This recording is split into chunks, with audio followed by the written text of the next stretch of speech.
할렐루야. 아멘. 오늘은 안심하라 나니 두려워하지 말라 라는 제목으로 마가복음 6장 47절에서 56절까지 말씀을 선포하겠습니다. 자, 여러분 이제 이번 주 오늘부터죠. 이제 추석 연휴가 이제 시작됐습니다. 이제 어떻게 추석 준비는 잘 하고 계시나요? 예전에는 보통 이제 요맘때 되면은 가족들끼리 이제 모여가지고 그렇죠. 막 전도 부치고 그리고 막 반죽도 하고 그렇죠. 떡도 하고 뭐 송편도 만들고 한참 바쁜 시간인데 요즘엔 또 이제 그런 걸 잘 안 하니까 그렇죠. 그래서 어떻게 보면은 예전보다는 이제 명절이라는 그런 분위기, 기분 이런 게 좀 많이 없어지지 않았나, 많이 이제 줄어들지 않았나 이런 생각이 듭니다. 자, 추석 하면은 여러분들은 어떤 음식을 좋아하세요? 추석 그러면? 아, 고기, 네, 고기, 네. 아, 네. 그렇죠, 고기. 제가 모르겠습니다. 저만 그랬는지 모르지만 1년에 고기를 제일 많이 먹을 수 있는 날이 추석이었어요. 제가 어릴 때는.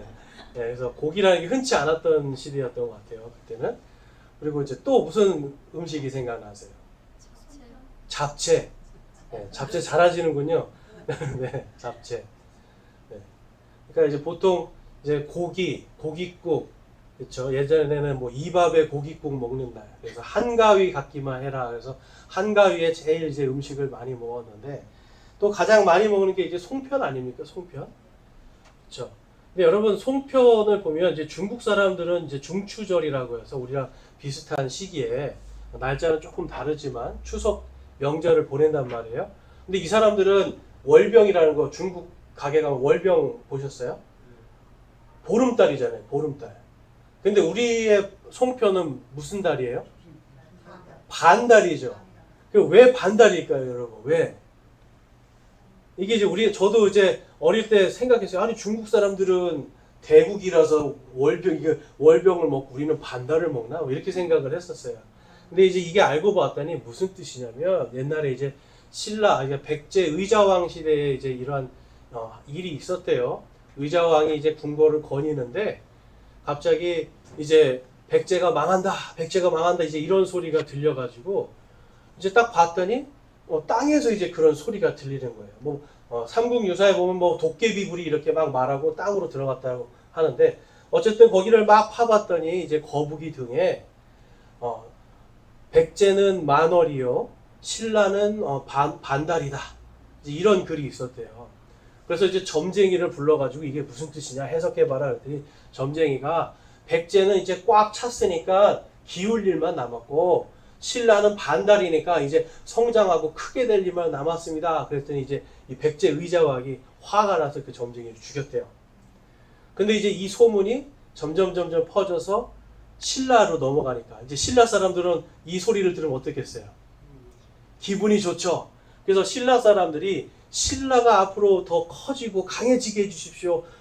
기원하고 소원을 빌면서 만들던 것이 송편이랍니다. 그래서 반달이래요.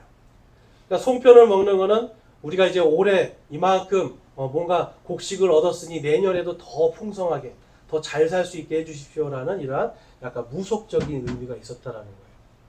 여러분 사람들은 근데 왜 이런 것들을 빌면서 살까요? 왜 이런 걸 빌면서 살까요? 추석 때 왜 조상들한테 차례를 지내고 올 한 해 도와주셨으니 내년에도 더 잘 되게 해주십시오. 사람들 잊지도 않는 신에게 왜 이러한 절을 하면서 그럴까요? 사람들은 미래를 알 수 없기 때문에 그래요. 두려운 겁니다. 두려워요. 내가 앞으로 이 다음 해에 어떻게 될지 또한 내가 죽어서 어떻게 될지 사람들은 늘 내 한 치 앞을 알 수 없기 때문에 두려움 가운데서 사는 겁니다. 어떤 사람들은 그 재벌들 보니까 교회를 나오면 지금까지 막 열심히 빌었던 그 신이 노하여서 기업이 망할까봐 예수님을 못 믿는다는 사람도 있어요. 그러니까 여러분 사람들은 얼마나 어리석습니까? 진리를 보여주고 아무리 하나님이 계신 것을 가르쳐 주어도 내가 한 치 앞을 알 수 없는 이 두려움에 쌓이면 하나님을 알 수가 없고요. 엉뚱한 곳에 가서 절을 하게 된다는 거예요. 여러분 근데 하나님께서는 성경에 분명하게 기록해 놓으셨습니다. 신명기 6장에 가보면 너희들은 마음을 다하고 혼을 다하고 힘을 다하여 주 내 하나님을 사랑하라라고 말씀하셨어요. 주 내 하나님을 사랑하면 내가 너희의 하나님이 되주신대요. 자, 여러분, 하나님께서 우리의 하나님이 되신다는 게 무슨 뜻이에요? 여러분이 믿는 하나님은 어떤 하나님이세요? 그냥 기도하면은 뭐 들어주시고 이런 하나님이세요? 여러분, 우리가 믿는 하나님은 온 천지 만물을 창조하신 창조주 하나님이시잖아요. 그 하나님께서 내가 너희의 하나님이 되주신대요. 내가 너희의 아버지가 되주신대요. 여러분, 우리 아버지는 엄청나신 분이죠. 그러면 두려울 게 있겠습니까? 없겠습니까? 그냥 두렵죠. 왜냐하면 그 하나님이 눈에 딱 보여야 되는데, 사람의 마음이 그렇단 말이에요. 하나님을 믿는데 눈에 보이시지 않으니까 자꾸만 사람은 두려움에 쌓이기 시작해서 하나님께서 원하시는 길을 가지 못한다는 거예요. 그래서 하나님께서 이스라엘 백성들을 통해서 무엇을 주셨어요? 이스라엘 백성들을 통해서 율법을 주시고 하나님의 말씀을 주셨어요. 기록하셨잖아요. 언약하셨어요. 내가 너희들이 아브라함에게도 언약하시고 율법 시대 이전에 하나님께서 벌써 사람들에게 말씀하셨어요. 믿는 자들에게 내가 누구든지 주의 이름을 부르면 내가 그를 구원하리라. 여러분, 온천지 만물을 창조하신 분이 바로 그 모든 것들의 주인이 되심을 고백하면서 사는 것. 여러분, 이게 믿는 사람들의 마음이에요. 그런데 우리는 하나님이 보이시지 않으니까 자꾸만 분명히 성경 말씀에 기록되어 있고 이 말씀들이 이 말씀들을 성취하시는 하나님이심을 알아도 자꾸만 두려움 때문에 하나님이 아니라 뭘 섬기기 시작합니까? 사람들은 물질을 섬기는 거예요. 여러분들이 대답을 빨리빨리 안 하시니까 제가 물어보고 답하고 바쁩니다. 네. 우리가 자꾸만 물질을 섬겨요. 그래서 디모데전서 6장 10절에 가보면 이런 말씀이 있습니다. 한번 같이 한번 읽어보겠습니다. 시작.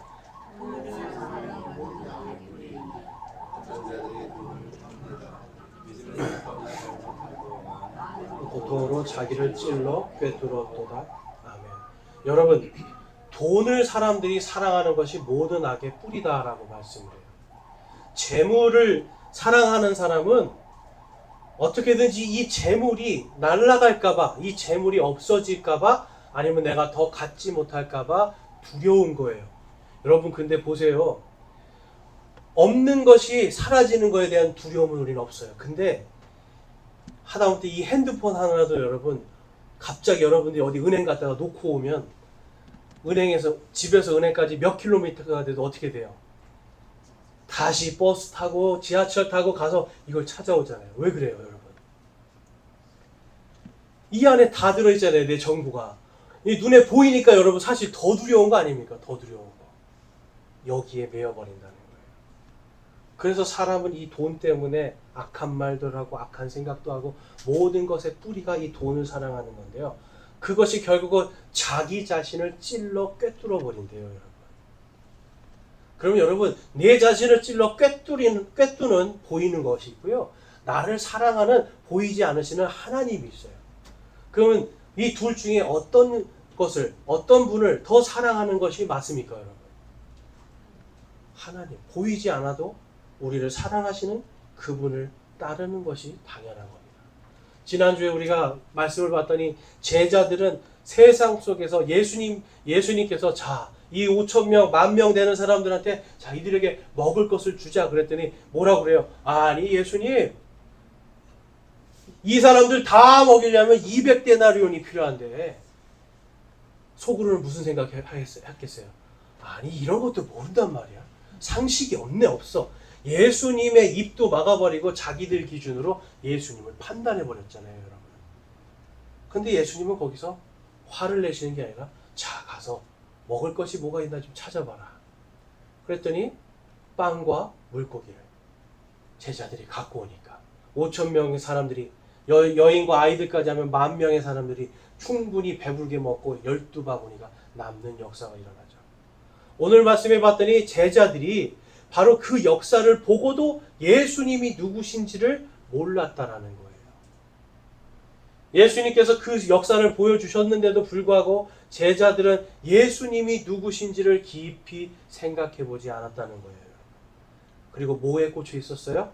지금 내가 가야 되는데 못 가고 역풍이 부니까 거기에 막 힘들고 짜증나는 거에만 내 생각이 고정돼 버렸어요. 두려웠을 겁니다.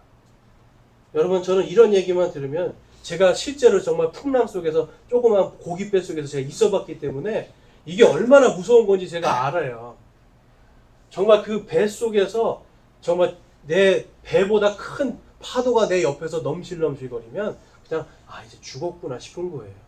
그런데 지금 오늘 말씀에 보면 제자들이, 오늘 말씀 볼게요. 6장에 보면 6장 이제 51절과 52절에 가보면 그들에게 가서 배에 오르사 바람이 그침으로 그들이 자기들 가운데서 한량없이 심히 놀라며 이상히 여기니라. 이는 그들이 마음이 굳어져서 빵의 기적을 깊이 생각하지 못하였기 때문이더라. 지금 막 죽게 생겼단 말이에요. 두렵단 말이에요. 근데 지금 저쪽에서 뭔가가 이렇게 걸어오고 있어요. 그림 같은 데 보면 예수님이 하얀 옷을 입고 한가운데 이렇게 쫙 걸어오는 이런 그림들이 있는데 예수님이 하얀 옷을 입으셨는지 우리는 알 수 없잖아요. 그렇죠? 근데 그 폭풍 속에서 바다 위를 누가 걸어오고 있단 말이에요. 얼마나 두려웠겠습니까? 너무나도 두려운데 예수님께서 안심하라, 나니 두려워하지 말아라 라고 분명히 음성으로 들려주셨는데도 이들의 마음은 어땠다라고 지금 기록되어 있어요? 마음이 굳어져 있었어요. 마음이 굳어져 있었어요. 깊이 예수님에 대해서 생각하고 있지 않았기 때문에. 자기들의 상식, 여기에 보면은 영어로 가보면 beyond measure and wonder라는 단어를 써요. beyond라는 거는 지금 measure, 내 잣대, 내 기준 그 너머에서 지금 일어난 일에 대해서 이들은 받아들이질 못하는 거예요. 근데 여러분, 만약에 5,000명을 먹이신 예수님을 생각해 봤다라면 예수님이라면 그러실 수 있지라고 생각하겠죠. 그런데 이들은 이거는 상식 밖의 일이야. 이거는 인간이 이걸 할 수가 없어. 이거는 분명히 무슨 이상한 일이야 라고 여겼기 때문에 한량없이 심히 놀라고 이상히 여겼다라고 기록하고 있습니다. 여러분 같으면 어떠시겠어요? 지금 목표를 향해서 가고 있는데요. 목표를 향해 가고 있는데 지금 내가 바람이 막 내 목표를 못 가게 막고 있고요. 노를 저으려고 하는데도 못 가고 있는데 지금 이제 죽게 생겼단 말이에요. 거의. 근데 예수님이 오셔서 자, 안심해라. 이제 다른 번역본에 가보면 어떤 번역본에서는 이거를 안심하라 아니고 자, 기운을 내라.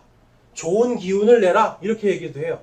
그러니까 기운을 내라 하고 나니 두려워하지 말아라. 그리고 예수님께서 배에 딱 타셨으니 어떻게 돼요? 바람이 촥. 그러면 어떠시겠어요? 여러분 같으면. 지금 죽다가 살아났거든요. 어떠시겠어요? 여러분? 안 기쁘시겠어요? 여러분? 배에서 한번 그런 일을 안 겪어봐서 모르시는가 본데. 네. 이거는 진짜 큰일 날 뻔한 거거든요. 그런 가운데 이들은 그래도 마음이 굳어서 그냥 이상하다라고만 생각하고 있는 상황이었어요. 여러분, 왜 이런 마음이 있었을까요? 이들의 마음에 염려와 근심과 걱정과 두려움이 예수님을 올바로 보지 못하게 하는 거예요. 어떻게 보면 우리의 삶 속에서도 그러한 경우들이 많이 있을 겁니다. 그래서 저는 오늘 말씀을 통해서 우리가 세상을 두려워하는 자는요, 이 모든 이해 너머에 있는 하나님의 역사를 볼 수 없다는 거예요. 그리고 두 번째는 하나님의 왕국 그 자체이신 예수님을 온전히 볼 수 없다는 겁니다. 그래서 먼저 첫 번째로 우리가 정말 세상을 두려워하는 사람이 모든 이해 너머에 있는 하나님을 볼 수 없다는 것을 한번 살펴보겠는데요. 본문 말씀 6장에 보면 저녁이 되매 배는 바다 한가운데 있더라. 그분께서는 홀로 무태에 계시다가 바람이 그들에게로 반대로 불므로 그들이 힘겹게 노젓는 것을 보시고 밤 4경쯤에 바다 위로 걸어서 그들에게 오사 그들이 지나쳐 가려고 하시거늘 그들이 그분께서 바다 위로 걸어오시는 것을 보고 그것이 영인 줄로 생각하여 소리 지르니. 자, 여러분, 지금 막 바다에서 지금 여기 보면은 시간이 밤 4경쯤이라고 되어 있어요. 밤 4경. 자, 분명히 이제 아까 5천 명을 먹이고요. 5천 명을 다 먹이시고 밥을 다 먹었어요. 배부르게 먹고 그 다음에 다 돌려보냈어요. 그럼 한 몇 시쯤이었을까요? 저녁에 우리가 한 6시쯤에 밥을 먹고 한 10,000명이 밥을 먹고요. 이제 정리하고 돌려보내고 한 3-4시간 지났다고 하면은 이 사람들이 배를 타서 지금 예수님이 자 건너편 벳세다로 가라라고 했다는 한 시간이 한 10시쯤 됐을 거라고 해도 지금 여기서 밤 4경은 몇 시냐면 새벽 3시에서 6시 사이에요. 그 바다 위에서 지금 몇 시간 떠 있는 겁니까, 여러분?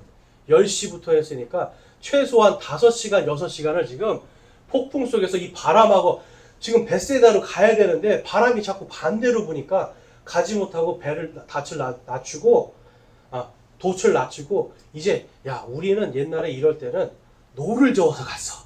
그래서 막 열심히 노를 젓는데 못 가는 거예요. 지금 6시간이나 파도하고 싸우고 있습니다. 여러분 6시간이면 사람이 지칠 수밖에 없겠죠. 굉장히 힘든 상황이에요 지금. 굉장히 힘들게 지금 노를 젓고 막 그런데 하고 있으니까 이제 예수님께서 무태서 이렇게 산에서 기도하시다가 제자들이 지금 이제 거의 죽게 생겼잖아요. 그래서 예수님이 물 위를 걸어오시는 겁니다. 물 위를 걸어오시는 거예요. 그래서 그들이 바다 위를 이제 예수님이 걸어오시는 걸 보고 야 영이다 라고 소리를 지르는 거예요. 영이다. 이 벳세다라는 지역은요 지금 이제 예수님이 출발하는 지역이 여기라면 벳세다라는 지역은 이제 요만큼 위로 올라가야 되는 거예요. 이쪽으로 가야 되는데 못 가고 지금 이 중간에서 계속 몇 시간을 있는 거예요. 예수님이 그들을 향해 걸어가십니다.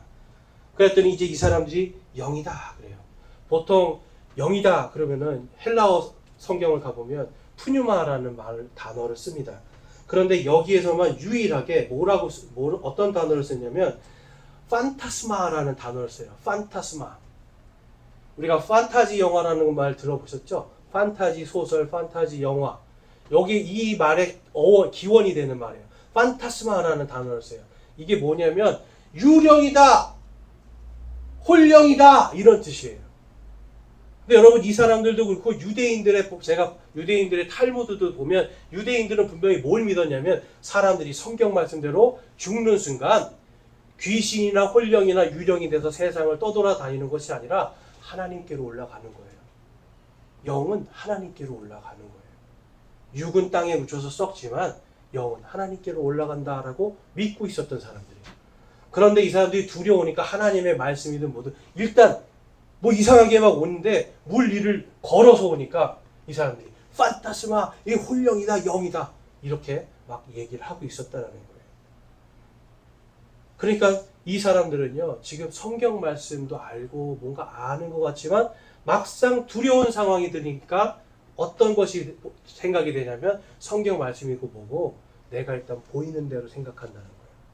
내 안에 두려움 가운데서 없는 것도 있는 것으로 자꾸만 얘기하게 된다는 거예요.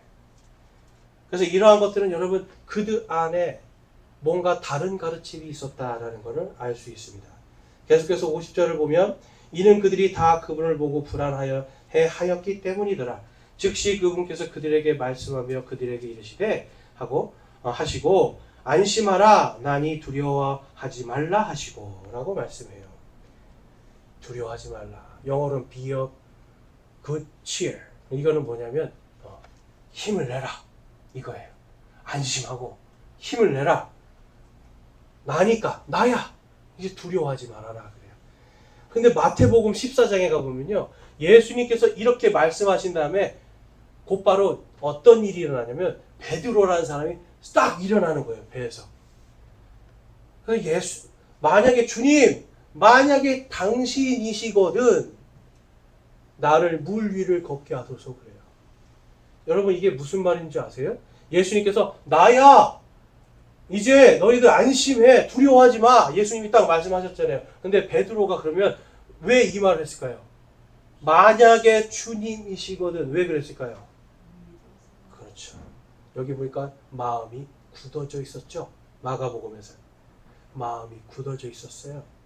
어떤 목사님들은 베드로가 믿음이 좋아서 용기를 냈다고 그러는데 여러분 문맥상으로 보면 예수님이 나니까 이제 두려워하지 마 그랬는데 베드로는 만약에 주님이시면 나를 물을 걷게 하십시오. 예수님 테스트하는 거예요. 여러분 우리 이런 경우 많이 있지 않습니까? 하나님 만약 이게 하나님의 뜻이면 저 이거 이렇게 해주세요. 그럼 제가 이 길 갈게요 그래요. 근데 자기 양심은 알아요. 하나님이 원하시는 길은 이 길이 알아요. 근데 가기 싫으니까 하나님 뭔가 사인을 보여주세요. 뭔가 보여주시고 뭔가 내게 해주시면 내가 한번 걸어가 볼게요. 그래요. 근데 여러분 예수님 말씀하시는 거예요. 나니까 두려워하지 말고 가만히 있으라는 거죠. 그래서 예수님이 베드로에게 뭐라고 하세요? 오라. 그래서 베드로가 배 바깥으로 나와서 한 두어 발 갔다 보니까 어떻게 돼요? 파도를 보니까 두려워서 가라앉죠. 가라앉으면서 주님 살려주십시오. 그랬더니 예수님이 뭐래요? 믿음이 적은 자요. 그래요. 그러면서 그의 손을 일으키고 베드로와 함께 물 위를 베드로가 지금 이만큼 걸어왔을 거 아닙니까 여러분? 걸어왔을 거 아니에요. 성인 걸음으로 한 3발짝 이상 걸었으면 여러분 1m, 2m 가까이 지금 배에서 떨어진 상태거든요. 베드로를 거기서 건져 올리시고 물 위에 서서 베드로랑 같이 걸어 들어가셨단 말이에요. 그런데 제자들이 반응이 어때요 여러분? 기뻐했어요? 이상하게 여겼어요? 이상하게 여겼죠. 그냥 눈앞에 있는 현상을 가지고 내 상식과 내 지식 너머에 계신 하나님을 생각해 보지 않는 거예요. 그래서 여러분 예수님이 물 위를 걷는 이 얘기 때문에 신앙을 버린 사람도 봤습니다. 신학교 다니다가 하나님의 말씀은 진리지 막 그랬는데 예수님이 물 위를 걸은 거 이거를 어떤 신학교 박사들이 이거는 그냥 후대 사람들이 써놓은 신화다. 실제로 걸으신 게 아니다. 아니면 어떤 사람은 예수님이 가신 거기만 장작 이렇게 얕은 곳이었다.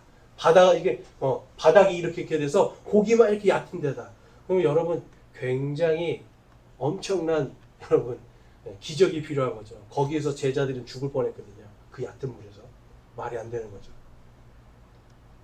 여러분 그런 것을 예수님이 실제로 지금 베드로하고 걸어서 들어가는 것까지 봐도 이들의 마음은 단단해져서 내가 알고 있는 것, 내가 알고 있는 지식, 내가 아는 상식 너머에서 하나님을 생각해 보지 않는다는 거예요. 여러분 그런 사람들은 용기를 가질 수가 없습니다. 그런 사람들은 여러분 그러한 신앙 안에서는 여러분 우리가 용기도 갖기 힘들고 두려움도 버리기가 쉽지 않은 거예요. 왜냐하면 다 내가 컨트롤해야 되니까.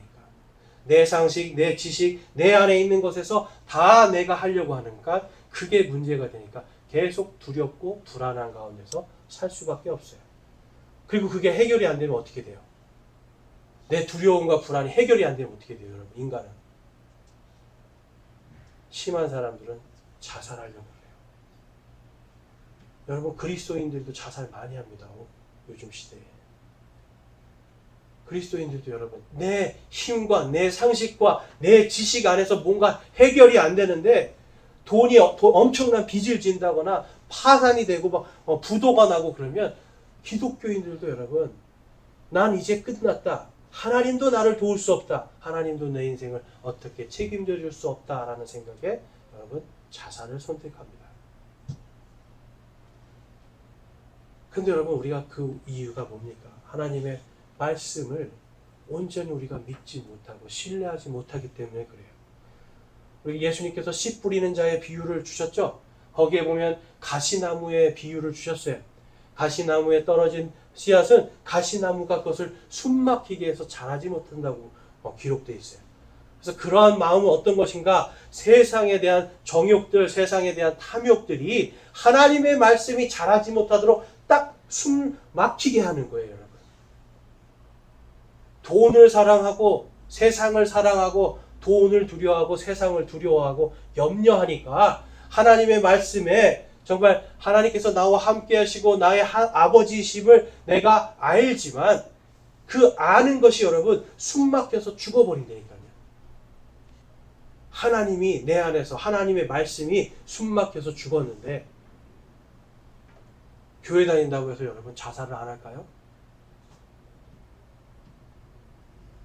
여러분 그러면 살 수 있는 방법은 딱 한 가지입니다. 이 가시나무들을 걷어내버리는 거예요. 세상에 대한 염려와 두려움 걷어내버리는 거예요. 성경에 보면 하나님께서 계속해서 하나님의 사람들에게 말씀하십니다. 두려워 말라. 마음을 강하게 하고 크게 용기를 내라 라고 계속 말씀하고 있어요. 그런데 사람들은 하나님의 말씀이 그러할지라도 나는 내 상식과 내 기준과 내 방법 안에서 이것을 내 뜻대로 해보리라 라는 생각을 한다는 거예요.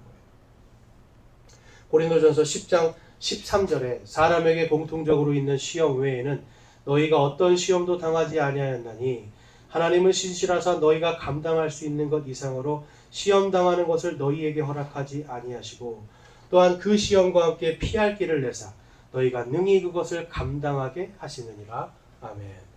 여러분 능히 우리가 이것을 감당하게 하시고요. 감당하지 못할 만큼의 시험을 허락하지 않으시는 거예요. 여러분들이 당하고 있는 여러분들이 지금 겪고 있는 수많은 고통과 아픔들이 있을 텐데요. 이거 다 하나님께서 다른 사람들도 감당할 수 있는 만큼 주시고 또 내 자신에 맞추어서 감당할 수 있는 만큼 주시고 버티고 이겨낼 수 있는 힘도 주시는 겁니다. 근데 이 말씀을 달달달달 외워도 이 말씀이 내가 세상을 사랑하고 두려워하고 근심과 염려가 더 커져버리면 하나님 사랑보다 세상의 염려와 근심이 더 커져버리면 이 말씀이 여러분 내 안에서 살아 역사할 수가 없는 거예요. 나훔 1장 3절 말씀입니다. 우리 다 같이 한번 읽어보겠습니다. 시작. 주께서는 분노하시기를 더디하시고 권능이 크시며 사악한 자를 결코 사면하지 아니하시리로다. 주께서는 회오리 바람과 폭풍우 속에 자신의 길을 두시며 구름들은 그분 발에 티끌이로다. 아멘. 여러분 폭풍우 속에서 하나님을 부르면 하나님께서 자신의 길을 보여주시는 거예요. 제자들 보세요 여러분. 역풍이 지금 오는데요. 역풍이 막 지금 불고 있는데 자신들은 지금 역풍을 이겨내려고 막 앞으로 가려고 하는데 계속 제자리란 말이에요. 근데 성경에 봤더니 제자들이 기도했다라는 말이 있습니까? 없습니까? 기도했다라는 말이 없어요. 하나님께 부르짖었다는 말도 없어요. 요나서에 보면 요나가 하나님의 뜻을 어기고 다시스로 도망갑니다. 스페인으로 막 도망가는데 그때 하나님께서 큰 풍랑을 주셨어요. 요나는 여러분 배 밑에서 자고 있었는데 그 갑판 위에 있던 선원들은 어땠을까요? 여러분 선원들 말씀을 보면 선원들 어떻게든지 살라고 여러분 물건도 버리고 그 다음에 자기들의 신들한테 막 신들을 불렀단 말이에요. 신들을 살려달라고 막 신들을 불렀단 말이에요. 근데 그들이 부르는 그 신은 하나님이 아니니까 하나님 응답해 주시지 않죠. 그 요나가 딱 나와서 이건 다 내 책임이니까 나를 물에 던지시오 그랬더니 이 사람들이 거기서 보면 그래서 하나님께 기도해요. 요나의 하나님께. 우리가 이 사람을 물에다 던지는 건 이건 우리의 죄가 아닙니다. 하나님 우리의 죄가 아닌 거 아시죠? 기도하고 던지는 말이에요. 여러분 하다못해 이방인들도 하나님을 알고 하나님을 보게 되는 순간은 어때요? 기도한단 말이에요. 그런데 지금 제자들은 하나님도 알고요. 예수님 따라다니면서 와 하나님이 이런 기적도 일으키는구나. 또 그 앞에 4장 5장에 보면 수많은 기적들 다 체험하고 자기들도 가서 막 마귀를 내쫓고 병든 자를 치료하고 여러분 예수님께서 이러한 능력 주시고 다 자기들 체험했단 말이에요. 성령의 빛을 받았단 말이에요. 근데 마음이 단단해지고 두려움이 커지니까 예수님을 봐도 기쁘지가 않은 겁니다. 여러분. 기쁘지가 않아요. 만약에 그들이 기도했다면 그 회오리 바람과 폭풍 속에서 하나님께서 두신 그분의 길을 보았을 겁니다. 우리가 여러분 기도한다는 거 특별히 예수님께서 누구든지 내 이름으로 구하라고 하셨죠? 내 이름으로. 그 이름이 여러분 하나님의 이름이잖아요. 요한복음 1장에 보면 그분이 온 세상을 창조하신 창조주 하나님의 이름이잖아요. 예수님의 이름으로 기도합니다 라고 하는 이 기도하실 때 여러분 벅찬 감동이 있으십니까? 내 기도를 천지를 창조하시고 온 천하 만물의 모든 것의 주인이신 그분께 예수님의 이름으로 기도합니다. 여러분 감히 누가 여러분 예수님 믿기 전에 그분께 기도하실 수 있었어요? 그냥 하늘에 대고 어떤 신인지 모르지만 좀 도와주세요 한 거죠. 그런데 이제는 하나님 아버지의 자녀들이니까 아버지 도와주세요. 아버지의 이름 예수님의 이름으로 기도합니다. 아멘.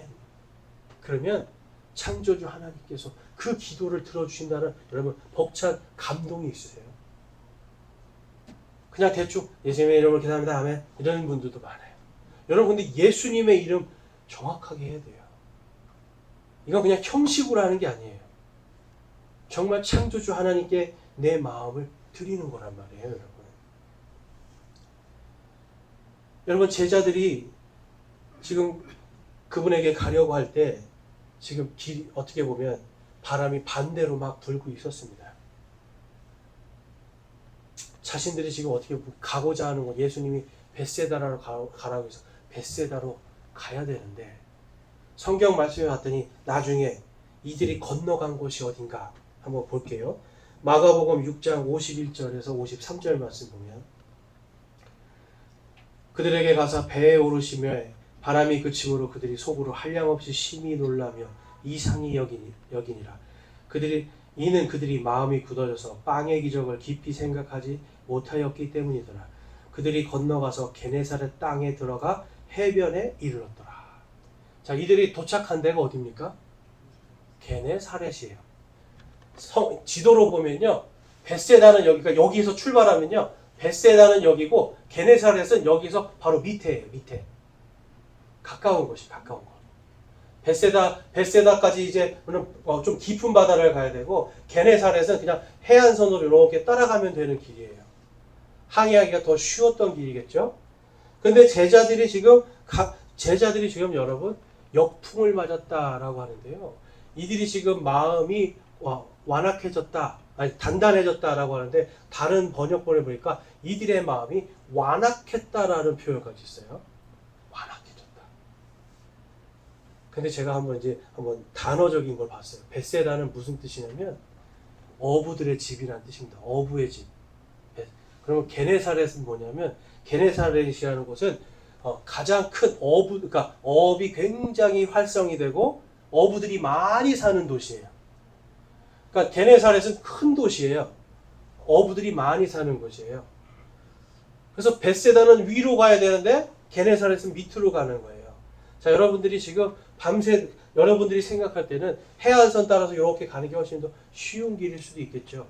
그래서 제가 도대체 왜 지금 예수님은 벳세다로 가라고 했는데 왜 제자들이 마지막 도착지는 게네사렛이었을까? 그래서 주석서들을 봤더니 대부분 주석서가 이렇게 얘기합니다. 예수님이 제자들이 예수님을 시험하려고 그냥 거짓말로 얘기했다는 거예요. 원래 예수님이 갈 곳은 게네사렛인데 벳세다로 가라 이렇게 했다라고 보니까 뭔가 성경 해석한다는 사람들이 이렇게 기록을 해놨어요. 근데 여러분 하나님께서 시험하실 때 거짓말로 시험을 하십니까? 안 하십니까? 안 하세요. 시험 당하도록 허락은 하세요. 그리고 하나님은 항상 미리 말씀하세요. 너희들이 내 말을 지키지 않으면 이러이러한 고통이 임할 것이다 라고 말씀하세요. 자, 그런 하나님께서 자, 벳세다로 가라. 거짓말로 벳세다로 가라. 내가 원래 갈 곳은 게네사렛인데 니네 벳세다로 가라. 나름대로 길을 가르쳐 주시겠어요? 저는 그렇지 않다고 봅니다. 그래서 그냥 제가 개인적으로 봤을 때는 지금 이 사람들이 뭔가 제자들이 지금 벳세다 어부의 집으로 가라고 했는데 뭔가 다른 생각을 하면서 다른 방향을 잡지 않았을까? 저는 이렇게 생각해 봅니다. 그런데 어쨌든 이 사람들이 뭔가 하나님과의 반대되는 다른 길을 가니까 역풍을 맞지 않았을까도 생각을 해봐요. 근데 이건 그냥 제 개인적인 생각이니까요. 여러분들이 읽으시면서 성령님의 감동으로 한번 여러분들도 확인해 보시기 바랍니다. 예수님께서 여러분 그래서 이들이 배 가운데서 고생하면서 역풍으로 밀려서 제일 가까운 곳이 어디였어요? 게네사렛에 들어가게 해주시는 거예요. 여러분 그때 그리고서 게네사렛에 갔더니 어떤 일이 벌어집니까? 예수님을 기다리는 수많은 사람들을 만나게 해주세요. 제자들은 어떻게 보면 여러분 실수한 겁니다. 어떻게 보면 실수했을 수 있어요. 가장 큰 실수는 하나님께 기도하지 않았다는 거예요. 하나님을 찾지 않았다는 거고요. 예수님께서 그들을 구원해 주셨는데도 그 구원을 이상하게 여겼다는 거예요. 이상하게 여기고 그것에 대해서 그들의 마음이 여전히 우리의 상식으로는 이해 안 돼 하면서 예수님을 자기들 마음대로 판단하고 있었다는 거예요. 그런데 예수님께서 딱 게네사렛에 갔더니 게네사렛에 구원받아야 될 많은 자들이 있었다는 거죠. 여러분 우리가 세상을 살아갈 때 어떤 분들은 제가 볼 때 완벽주의가 있는 분들이 있어요. 자, 여러분들은 어떠세요? 완벽주의 있으세요? 완벽주의가 있는 분들은 제가 예전에 만난 어떤 분은요 너무 심한 완벽주의예요. 근데 이 사람이 운동선수였어요. 그래서 내가 이렇게 하면 상대방이 이렇게 해서 내가 넘어질 거야. 내가 이렇게 하면 상대방이 이렇게 해서 내가 점수를 뺏길 거야. 내가 이렇게 하면 계속 자기 머릿속에 내가 이렇게 하면 두려움이 계속 오면서 완벽주의예요. 그래서 완벽한 찬스가 와야만 기술을 쓰는 사람이에요. 그러면 경기 내내 그 사람이 기술을 쓸 수 있을까요? 없을까요? 거의 못 써요. 근데 희한하게 이겨요. 거의 못 쓰는데 그냥 계속 어떻게 공격하는 신용만 해가지고 어떻게 희한하게 이기는 사람이었어요. 제가 물어봤어요. 아, 형은 왜 기술 써야 될 타임에 과감하게 못 써요? 야 그거 하다가 뺏기면 어떡해. 여러분 우리가 보면은 그런 게 많아요. 아 내가 이거 이게 지금 하나님께서 이걸 하라고 하는 건지 말아야 되는 건지 생각하다가 이거 했다 실패하면 어떡해? 이거 했다가 잘못되면 어떡해? 라고 해서 내 마음의 양심에서 이게 하나님께서 하라고 하시는 것 같은데 라는 마음이 들지만 안 해버리는 경우들이 많단 말이에요. 그러니까 이러한 것들 제가 예전에 어떤 사람을 전도를 이제 어떤 사람하고 있었는데 이 사람이 자기는 카톨릭 신부가 되고 싶대요. 그래서 이제 여러 사람이 같이 기도하는데 이 사람과 이 사람도 이제 같이 기도하게 됐어요. 근데 제 마음속에 하나님이 자꾸만 강력하게 마음에 부담을 주시는 거예요. 이 사람 손을 잡고 좀 기도해주고 싶어. 이 사람 손을 잡고 좀 기도해주고 싶은 마음을 계속 주시는 거예요. 그런데 제가 속으로 생각했어요. 아니 생전 모르는 사람 손 잡으면 이상하게 생각할 것 같은데 이건 아닐 거야. 그래서 열심히 기도하고 눈을 딱 떴더니 이 사람이 사라졌어요. 만약에 제가 그 사람 손을 잡고 제 마음에 하나님 주시는 마음처럼 그 사람 손을 잡고 간절히 정말 이 사람을 위해서 기도했다라면 그 사람은 그 자리에 남아있었을 거란 말이에요. 근데 그 사람은 자기의 길로 가버렸다는 거예요. 여러분 어떤 때는 우리가 하나님이 주시는 마음의 감동이 있는데 이거 내 체면 때문에 아니면 이거 괜히 이거 이상해 민망해. 여러분 이런 것 때문에 우리가 놓치고 있는 거는 있는 게 많이 있지는 않겠습니까 여러분? 우리가 이러한 실수도 완벽주의 때문에 우리는 이러한 실수들을 해요. 이거보다 더한 실수들도 하죠. 그렇지만 하나님께서는 그러한 실수들 우리의 잘못과 허물들 이러한 것들을 하나님께서는 어떻게 해주시는 거예요? 그러한 가운데서도 합력하여 선을 이루게 해주십니다. 그래서 여러분 우리가 실수하는 것을 두려워할 필요는 없는 거예요. 실수하지 않기 위해서 준비는 분명히 해야 되지만 이제 내가 준비가 되고 나가야 된다라고 할 때는 내가 그 다음에 잘못될까를 생각하면서 자꾸만 내가 기도까지 해놓고서도 머뭇머뭇거리고 뒤로 가고 내가 제자리에 머물러 있다면 여러분 그때는 하나님께서 앞으로 자 나니 내가 너와 함께하니 두려워하지 말아라 라고 해도 마음이 두려움에 사로잡히게 되는 겁니다. 로마서 8장 28절에 보면 우리가 알거니와 하나님을 사랑하는 자들 곧 그분의 목적에 따라 부르심을 받은 자들에게는 모든 것이 합력하여 선을 이루느니라. 아멘. 여러분 모든 것이 하나님 안에서 우리가 우리의 마음과 생각을 하나님께 둘 때에, 하나님을 사랑할 때에 나의 실수와 나의 허물, 때로는 나 어떻게 보면 잘못된 것들까지도 하나님께서는 그분의 영광을 위해서 그 모든 것들을 인도해서, 자, 난이 두려워 말아라, 안심하라, 힘을 내라 라고 할 수 있는 우리의 믿음의 성장으로 인도해 주시는 것을 볼 수가 있습니다. 그래서 여러분, 우리가 지금 세상을 두려워하면 하나님을 볼 수 없지만 하나님의 말씀이시고 예수님이신 하나님의 왕국 그 자체이신 예수님을 바라볼 때는 우리가 실패와 두려움과 염려 속에서 사는 것이 아니라 우리가 기쁘게 앞으로 전진할 수 있는 거예요. 제자들이 그래서 예수님을 신뢰하고 바라볼 때에 마가복음 6장 51절과 53절에 보면 그들이 이제 게네사렛 땅에 가죠. 54절에서 보면 사람들이 두루 막 모이는데요. 보면은 재미있는 표현이 있어요. 두루 뛰어다니며 그분께서 여기 계시다라는 말을 사람들이 전합니다. 제자들하고 완전 반대죠. 제자들은 그냥 예수님이 살려줬는데도 지금 뚱 하고 있었어요. 근데 이 사람들은 게네사렛에 지금 예수님이 배에서 딱 내리자마자 어떻게 해요? 본 사람들이 뛰어다니라고 해요. 예수님 오셨다! 예수님 오셨다 하면서 뛰어다니는 거예요. 예수님이 그래서 그곳에서 많은 병자들을 고치시고, 정말 혈루병 여인과 같이 정말 저 옷자락이라도 내가 만지면 나으리라 한 그런 믿음 가진 사람들, 옷자락 만지기 전에 이미 평강을 주시고 만졌을 때 그들의 병이 떠나가는 역사를 그대로 게네사렛에서 다 보여주시는 거예요. 여러분, 이만큼 보여주시면 예수님이 하나님이심을 신뢰해야 되는 거 아닙니까? 근데 여러분, 제자들 뭐라고 할 게 아니라 우리도 똑같아요. 성경에 예수님이 이렇게 다 보여주시고 우리의 삶 속에서 정말 작은 거 하나하나까지도 다 세심하게 하나님이 주관해 주시는데, 그럼에도 불구하고 우리는 자꾸만 의심하고 자꾸만 두려워하면서 우리의 마음을 단단하게 굳혀버리고 있지는 않습니까? 여러분? 자꾸만 우리의 상식 너머에서 역사하시는 그 하나님, 우리의 이해 너머에서 역사하시는 그 하나님을 우리는 우리 스스로 차단하고 있지는 않습니까? 여러분, 그런 사람들은 결코 여러분 세상을 이길 수가 없습니다. 세상을, 오늘 저희는 두 가지를 봤어요. 세상을 두려워했기 때문에 하나님의 왕국, 하나님의 역사를 보지 못하는 제자들, 또한 하나님을 신뢰했기 때문에 예수님 자체를 하나님의 왕국으로 신뢰했기 때문에 뛰어다니면서 그분이 오셨다라고 기뻐하면서 하나님의 왕국을 바라보는 사람들.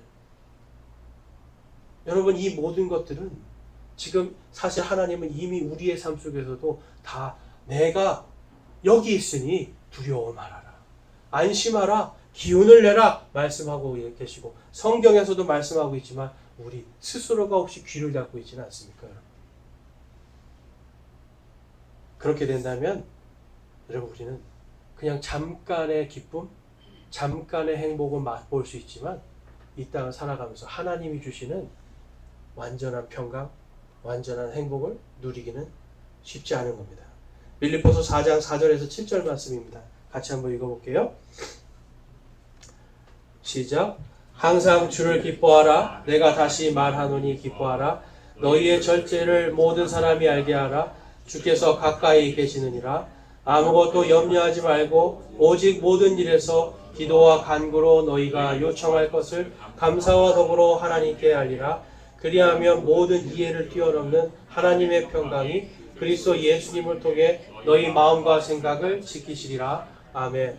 항상 기뻐하라는 겁니다. 근데 항상 기뻐하고, 다시 말하노니 기뻐하라. 올해 저희 교회에게 하나님께서 주신 말씀이잖아요. 우리 표어잖아요. 항상 기뻐하라. 주를 기뻐하라. 내가 다시 말하노니 기뻐하라. 여러분, 기뻐할 수 있는 거 절제가 필요하다는 거죠. 내가 슬프고 괴로운 가운데서도 절제할 수 있는 게 필요한 거예요. 정말 내가 죽고 싶은 마음이 들 때도 내가 하나님을 찾고 다시 하나님께로 기도할 수 있는, 내 뜻대로 하려는 내 자신이 하나님께 드려지는 이러한 절제가 필요한 겁니다. 왜냐하면 주께서 가까이 계시기 때문에. 아무것도 염려하지 말고 모든 일에서 기도와 간구로. 여러분, 제자들은 기도하지 않았죠? 여러분 기도하시기 바랍니다. 여러분 죽고 싶을 때 기도하시기 바랍니다. 괴롭고 내가 길이 안 보일 때 여러분 기도하시기 바랍니다. 하나님 나홈소에서 길을 주신다고, 주님의 길을 보여주신다고 하셨죠. 피할 수 있는 길과 견딜 수 있는 능력을 주시겠다고 고린도전서에서 말씀하셨죠. 주님 길을 주시고 힘과 지혜를 주십시오. 기도하세요. 여러분. 내가 어디로 가고 싶어요가 아니에요. 여러분 길을 보여달라고 기도하십시오. 그리하면 감사와 더불어 하나님께 알리면, 그리하면 모든 이해를 뛰어넘는 하나님의 평강이 그리스도 예수님을 통해 우리의 마음과 생각을 지키실 것입니다. 여러분 두려움 속에 사는 것과 기쁨 속에 사는 것, 어떤 것이 우리에게 하나님께서 우리에게 원하시는 삶일까요? 기뻐하는 거예요. 두려워하지 않는 거예요. 오늘도 예수님은 우리에게 말씀하실 거예요. 안심하라, 나니 두려워 말라. 여러분 그 말씀 우리가 마음속에 깊이 새기시고 이 명절 기간 동안에 잘 쉬시면서, 혹시 여러분 안에 어떤 근심과 걱정, 세상을 두려워하고 염려하여서 여러분을 누르고 여러분 안에 있는 하나님의 말씀까지 누르고 있는 게 있습니까? 여러분 명절 동안 다 떨쳐버리세요. 인생의 역풍이 왔어요? 그러면 이제 여러분 주님의 길이 열리기를 기다리세요.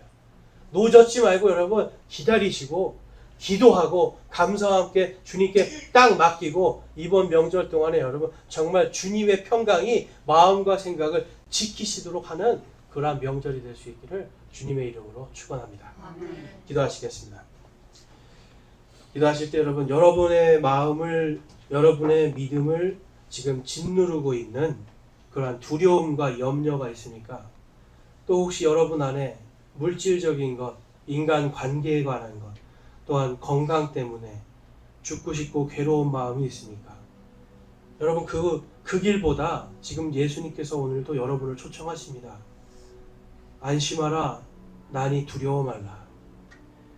주님께서 폭풍과 회오리 바람 속에서 주님의 길을 우리에게 보여주시고 피할 길과 견딜 힘을 주시겠다고 약속하셨는데, 우리가 이제는 그 말씀을 붙들고 정말 네 두려움과 염려가 하나님의 말씀과 나의 믿음을 숨막히게 하지 않도록 주님을 신뢰하면서 살겠습니다 라고 결단하기 원합니다.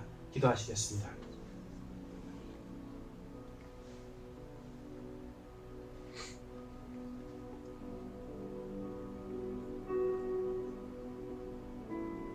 오늘 말씀을 통해서 내 마음속에 두려움과 염려와 세상에 대한 걱정, 이러한 것들이 내 마음을 짓누르고 있었습니다.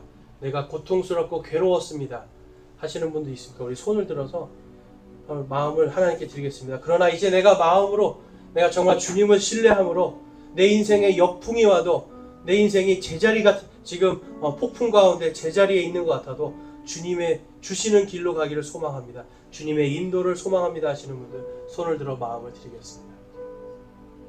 감사합니다. 손 내려주시고, 내가 오늘도 안심하라, 기운을 내라, 나니 두려워 말라 하신 그 예수님의 말씀을 마음에 새기고, 정말 이번 한 주간 아무것도 염려하지 말고 두려워하지 않고 내 마음과 생각을 그리스도의 평강이 지키기를 소망하는 그런 명절이 되길 소망합니다 하시는 분들 손을 들어 마음을 드리기 원합니다.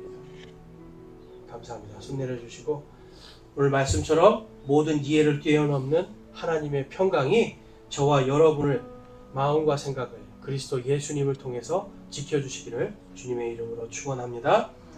아멘.